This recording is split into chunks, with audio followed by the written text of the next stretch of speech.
Hey, it's Chuck. The entirety of this next series contains possible trauma triggers, so if you don't have the spoons, please scroll on past. If you've ever felt your body flinch before anything actually happened, then this one's for you. Let's dive into it. Dr. Maria Yellowhorse Braveheart, Emeritus Faculty of the Department of Psychiatry and Behavioral Sciences at the University of New Mexico and president of the Takini Institute, built a framework called historical trauma. That's the cumulative emotional and psychological wounding that moves across generations, coming out of massive group harm. Clinically, that means a child raised by a parent who survived a boarding school, a removal, a massacre that their own grandparents lived through.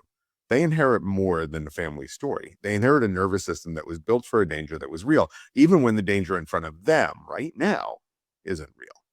Dr. Braveheart named this pattern the historical trauma response, and it shows up as grief that never gets the chance to finish, hypervigilance that never gets the word that the threat has passed, and a weariness around doctors and institutions that comes from muscle memory from a system that actually did the harm and is now asking a human to trust that it won't repeat. Picture a kid who never personally set foot in a boarding school, never lived through a forced removal, and still flinches at a uniform, still feels their stomach drop walking into a government building for something as ordinary as renewing a driver's license.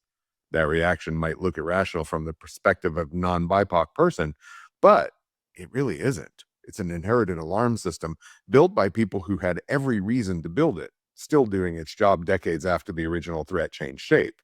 This response doesn't stay contained to one population either. Dr. Braveheart found that the same cluster among Lakota families and also among descendants of the Holocaust survivors and Japanese American families who lived through internment.